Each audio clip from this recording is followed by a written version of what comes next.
வாங்க பால் பணியாரம் எப்படி வெடிக்காமல் செய்கிறதுங்கிறத பார்க்கலாம். நான் இன்றைக்கி ஒரு பங்கு அரிசி மாவரிசி எடுத்துருக்கிறேன். அதாவது 1:1 ஒரு பங்கு அரிசி எடுத்திங்கன்னா அதே அளவு உளுந்து நீங்கள் எந்த பவுல் அல்லது கப்பில் மெஷர் பண்ணுறீங்களோ அதே அளவுக்கு எடுக்கணும். தலை தட்டி எடுக்கணும், கோபுர சைஸ்க்கு எடுக்காமல் தலை தட்டி விட்டு ஃப்ளாட்டாக இருக்கணும். டம்ளரில் எடுத்தாலும் அதேபடி தான். ஸோ இது ரெண்டையும் நான் ஒரு 1.5 ஹவர்ஸ்க்கு முன்னாடியே நான் ஊற வச்சுருக்கேன்.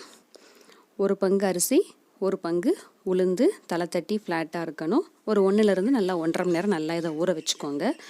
இப்போது இதை ஒரு மிக்ஸி ஜாருக்கு நம்ம இதை மாற்றிக்கலாம். இப்போ நான் இதை ஒரு மிக்ஸி ஜாரில் மாற்றிட்டேன். இதை தண்ணி அதிகம் சேர்க்காமல் நல்லா நைஸாக அரைச்சி எடுத்துக்கணும். நம்ம எவ்வளோ தூரத்துக்கு நைஸாக அரைச்சி எடுக்கிறோமோ அந்த அளவுக்கு பால் பணியாரம் நல்லா வெடிக்காமல் வரும். லேசாக திப்பிகள் இருந்தால் கூட அது வெடிக்க ஆரம்பிச்சிடும். ஸோ பால் பணியாரம் செய்கிறதுக்கு பெரும்பாலும் எல்லாருமே பயப்படுவாங்க, ஏன்னா அது வெடிக்கும். அது மட்டும் எந்த உருண்டை வெடிக்குதோ அது மட்டும் வெடிக்காமல் பக்கத்தில் இருக்கிற எல்லா பால்ஸும் சேர்ந்துமே வெடிக்கும். இப்போ இதை நம்ம ஒரு பவுலுக்கு மாற்றிக்கலாம்.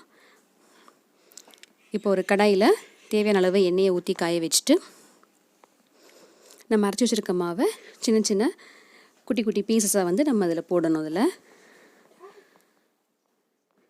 உங்களுக்கு சந்தேகமாக இருக்குது அப்படின்னா ஃபஸ்ட்டு ஒரு கொஞ்சமாக ஒரு 4-5 பீசஸ் மட்டும் அதில் போட்டுட்டு கொஞ்சம் தள்ளி நின்றுக்கோங்க. அது வெடிக்குதான்னு பாருங்கள். கண்டிப்பாக வெடிக்காது, ஏன்னா நம்ம மிக்சியில் நல்லா ஃபைன் பேஸ்ட்டாக அரைச்சிருக்கிறோம். ஸோ நீங்கள் நம்பி போடலாம், அது வெடிக்கவே வெடிக்காது.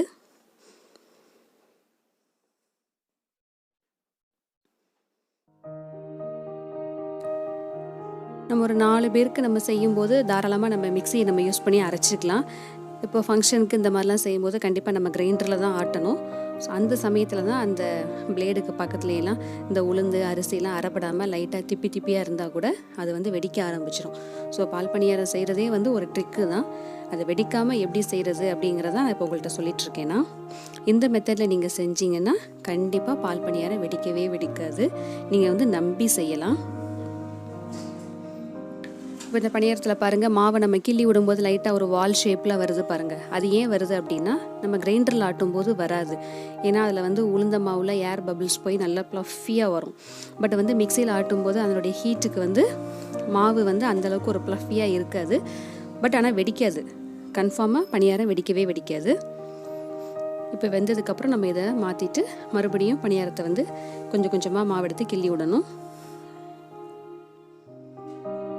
மீடியம் ஃப்ளேம்லேயே வச்சு இது நல்லா பொரிச்சிடுங்க. ஹை ஃப்ளேமில் வச்சிங்கன்னா பணியாரம் மேலே தீஞ்சிருக்கும், இன்சைடு வேகாமல் இருக்கும். மீடியம் ஃப்ளேம்லேயே இது வேகணும்.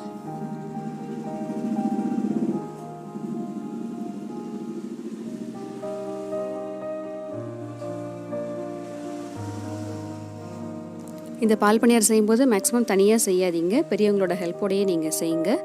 ஆனால் வெடிக்காமல் வரணும் அப்படின்னா இதுதாங்க நல்ல மெத்தடு. மிக்சியில் நல்லா நம்ம அரைக்கும் போது நல்லா அது ஃபைன் பேஸ்ட் ஆயிரும். நம்ம கையில் மாவை தொட்டு பார்த்தோம் அப்படின்னா எந்த ஒரு சின்ன திப்பி கூட இல்லாமல் இருக்கணும். அந்தளவுக்கு நல்லா ஃபைனாக அரைச்சிட்டு அது ஒரு பவுலுக்கு மாற்றிட்டு நம்ம ரூம் டெம்பரேச்சருக்கு கொண்டுட்டு வந்துடணும். ஏன்னா மிக்சியில் மாவு நல்லா சூடாக இருக்கும். கொஞ்சம் நேரம் ஆற விட்டுட்டு அதுக்கப்புறம் இந்த மாதிரி சின்ன சின்ன உருண்டைகளாக கிள்ளி விட்டு மீடியம் ஃப்ளேமில் வச்சு நம்ம பொரிச்செடுக்கணும். இந்த பால் பணியாரம் செட்டிநாடு சைடு ரொம்ப ஃபேமஸுங்க. வீட்டுக்கு கெஸ்ட்டு வர்றாங்க அப்படின்னாலே ஃபஸ்ட்டு செய்கிற ஸ்வீட் ஐட்டம் இந்த பால் பணியாரம் தான். கரெக்டாக 1:1 எந்த பவுலில் நீங்கள் எடுக்கிறீங்களோ அல்லது கப்போ டம்ளரோ பாத்திரமோ எது நீங்கள் யூஸ் பண்ணாலும் ஒரு பங்கு அரிசி மாவரிசி பச்சரிசி, ஒரு பங்கு உளுந்து தலை தட்டிட்டு எடுத்துக்கணும். ஒரு 1லேருந்து 1.5 மணி நேரம் ஊற வச்சுக்கணும்.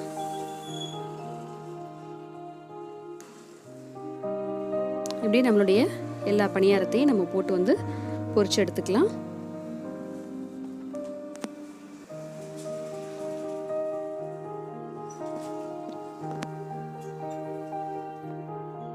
இந்த பால் பணியாரத்தை நம்ம தேங்காய் பால் கூடவோ அல்லது ஆவின் பால் பசும்பால் கூடவோ நம்ம ஏலக்காய் தூள் சேர்த்து நம்ம ஊற வச்சு சாப்பிடும்போது ரொம்ப டேஸ்டியாக இருக்குங்க. மாவு அரைக்கும் போதே லைட்டாக ஒரு பிஞ்சு சால்ட்டு போட்டு அரைச்சிக்கோங்க. எந்த ஒரு ஸ்வீட்டுக்குமே நம்ம மைல்டாக சால்ட்டு சேர்க்கணும். பாருங்கள், இப்போ நம்மளுடைய பால் பணியாரம் எல்லாம் ரெடி ஆகிடுச்சு. இது ஒரு பவுலுக்கு மாற்றிக்கலாம். பாருங்கள், எந்த அளவுக்கு நல்லா வெந்திருக்கு பாருங்கள். கொஞ்சம் கூட எண்ணெய் குடிக்கவே இல்லை. இன்சைடு நல்லா சாஃப்டாக இருக்குது.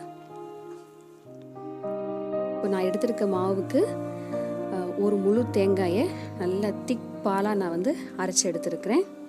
நான் அரைக்கும் போதே அதில் ஏலக்காய் அது போட்டு நல்லா தேங்காய் பாலோட நல்லா அரைச்சி எடுத்துட்டேன்.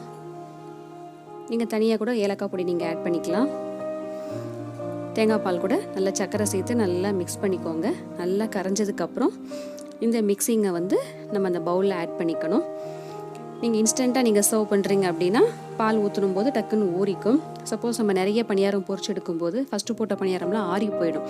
ஸோ பாலில் ஊறுறதுக்கு ரொம்ப டைம் எடுக்கும்.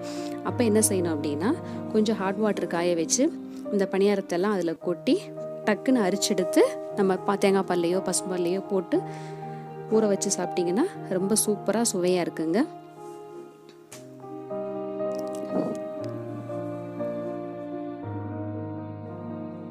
பாருங்கள், நம்மளுடைய சூப்பரான சுவையான செட்டிநாட்டு பால் பணியாரம் ரெடி ஆயிடுச்சு. இது ஊறுறதுக்கு கொஞ்சம் டைம் ஆகும். ஒரு 1/2 hour நீங்கள் வெயிட் பண்ணணும். இன்ஸ்டண்ட்டாக உடனே சாப்பிடணும் அப்படின்னா இந்த பணியாரத்தை வெந்நீரில் போட்டு டக்குன்னு அரைச்செடுத்து அதுக்கப்புறம் பால் இருக்க பவுலுக்கு ட்ரான்ஸ்ஃபர் பண்ணிங்கன்னா சீக்கிரம் ஊறிடும். இந்த ரெசிபியை நீங்களும் ட்ரை பண்ணுங்கள் ஃப்ரெண்ட்ஸ். உங்களுக்கு இந்த வீடியோ பிடிச்சிருக்குன்னா லைக் பண்ணுங்கள், ஷேர் பண்ணுங்கள், கமெண்ட் பண்ணுங்கள். Thank you friends. தேங்க்ஸ் ஃபார் வாட்சிங்.